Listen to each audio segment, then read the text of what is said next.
So the big game this weekend in mainstream Europe had to be the Serie A showdown between Napoli and Inter, with the Nerazzurri visiting the Diego Maradona carrying a 1-point lead in the Serie A table. This match sure as hell lived up to the billing. Now that the dust has settled, here is my review of what went down. What did the referee get right? What did the referee get wrong?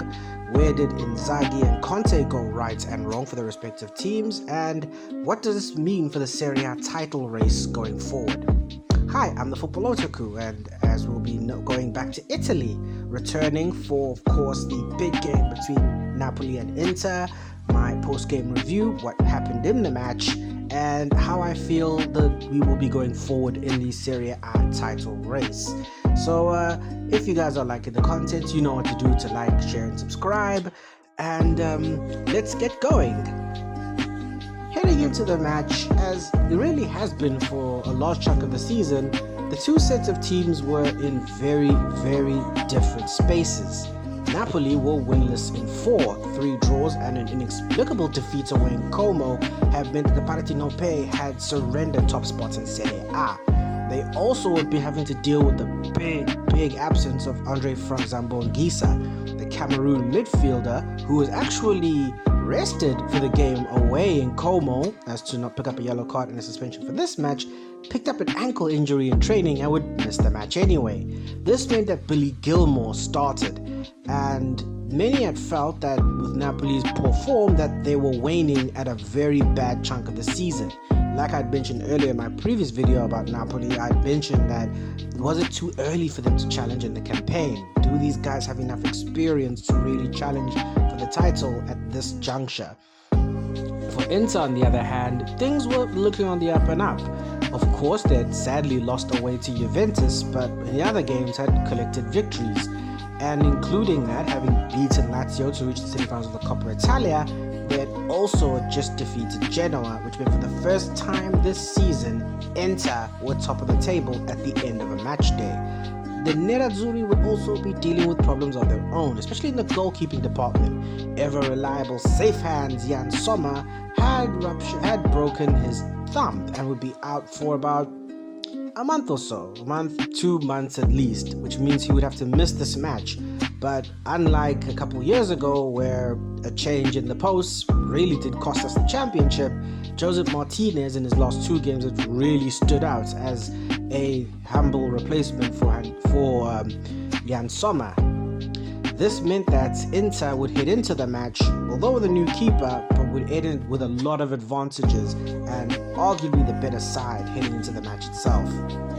Now, the first few minutes of the match were pretty forgettable. I mean, the first real shot in anger actually went to Napoli, with Gilmour playing onto Lukaku. He would have to face Acerbi. He would cross in to try find McTominay. Instead, though, Martinez would be there to intercept. Inter's first meaningful opportunity actually came from a foul. Ball played into the area from the left flank by Di Marco, though Dumfries would be absolutely clamped by Gilmour. I mean, he's late, doesn't get the ball, and essentially budges him off. I mean, the ref should be giving that a penalty, but instead the referee pulled back for an infringement that happened earlier, and the Nerazzurri, instead of a shot from 12 yards, would have to get a shot from slightly outside the area with a free kick. Now, there were 2 free kick takers, or 2 people who were up for the free kick. Çalhanoğlu, who is a free kick specialist, someone who's well versed at taking free kicks, and then you had Federico Di Marco, someone who I haven't really associated with free kicks with, but I mean, that was the options. Now, I was thinking Çalhanoğlu's going for this. This is definitely Çalhanoğlu territory. Instead, what happened next absolutely caught me, and you could say the Napoli goalie, off guard. Di Marco steps up, strikes, scores. 1-0 Inter. Fantastic free kick from Di Marco, and this was a big goal. 22 minutes in, the Nerazzurri lead, and it's also a very big historical goal for Freddy as well. This is his 21st goal in black and blue in Serie A. This means he has now overtaken treble winner and Inter Hall of Famer Douglas Maicon. I mean, hey, talk about good company. Napoli would strike back in the first half with a chance for Lukaku, but Martinez had it covered, and the Nerazzurri would be walking into the half-time with the better of the play, the better of the ball. Would make two substitutions. Pavard would come on for goal scorer Di Marco, while Çalhanoğlu, who was already sporting a bit of an injury, would come off, and on his place would be the Pole Piotr Zielinski. Inter at that point created very little in the second half. We weren't really much of an attacking threat to Napoli, and on top of that, the Neapolitans were starting to impose themselves and were starting to have more of an influence in the game. Inter were defending much deeper, Bastoni putting on one hell of a shift in the back there, but again our one big weakness would come back to haunt us: depth.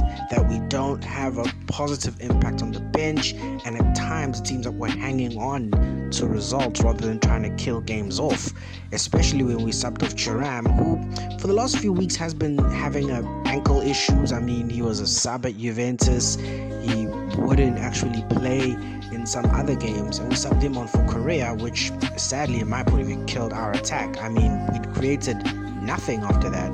We practically starved Lautaro up front and created precious little. Napoli in the 60th minute though would have an opportunity, and it was beaten away by Martinez with a fine save to keep us in front, but it didn't stop the fact that Napoli were on the front foot. And when we subbed off Bastoni for De Vrij, that also didn't really help in shoring up our defense. Napoli would continue to attack, and we would be defending deeper and deeper and deeper. You could feel a momentum shift in the game, and eventually the damn wall broke. A fine ball forward to find Billing, who was in space. Martinez did well to save the first effort, but it was helpless in the second attempt, and Billing would score to make it 1-1. The stadium absolutely erupted as finally a Napoli team, which has been struggling the last few weeks, had very little joy, finally had something to celebrate, and it meant that they were sort of still in the title picture. This was a huge goal in the context of the title race. Napoli would finish the half stronger. We even finished the game stronger, pushing for a winner when it looked like Inter were just hanging on for the point. Though the defense stood firm, the team stood firm, and the full time went, and would be all square at the Maradona. Napoli won, Inter won. Where does this leave us? For Napoli, as Patrick Kendrick said in commentary, this will feel like a victory for them. I mean, winless in 4, they really needed something to keep themselves in the title picture, and this was it. Scoring in a game that they really needed to get a result from, or be 4 points adrift. And at that part of the season, being 4 points, it may not be much, but being 4 points adrift, especially in a tight title race like this, would be a bad blow for them to concede. This could give them the confidence for Conte and his guys to go forward. Yes, they're a point behind, but at this point they will have the belief that Inter could slip up somewhere, and they could even go back to top spot. So I feel for Napoli, this was a point gain for them. For Inter, this is 2 points dropped. I mean, we cannot lie that this definitely feels like 2 points dropped. I mean, we were 1-0 up, and we seemed to throw the points away again with pretty poor substitutions. And I'm not going to say Inzaghi got that wrong in terms of game management, but definitely we should have handled that game better.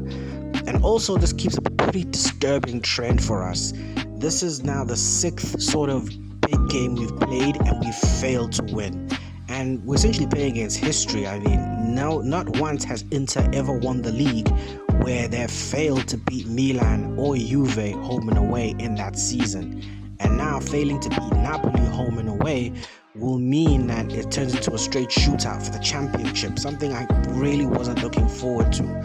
So we're gonna need to handle those big games properly, and that will probably be, dare I say, it's our big cost if we don't win the championship this year. We'll go back to games like Juventus, we'll look back to games like Milan, and something that we were so strong in last season, like winning the big games, we weren't so this season. And that really is going to hurt us when the final telling is told at the end of the season in May. The Nerazzurri will visit Atalanta before hosting the 2 Rome teams. Until then, we'll have to pick up points, and we'll have to hope the Neapolitans drop points somewhere. But as it's been the theme this season, This is going to be a title race defined by moments and margins. It was like that early in the campaign. It looks like it will be like that at the end of the campaign. And that's it. That was my review of Napoli versus Inter. My first ever post-game review. I mean, of course, I've done reviews before, but those were sort of tournaments and different matches. This was one for one specific match. I mean, thank you again for watching till the very end. Thank you for staying with me. And until next time, it's been your boy, the Football Otaku. And remember, real football always wins. Check you on the flip side.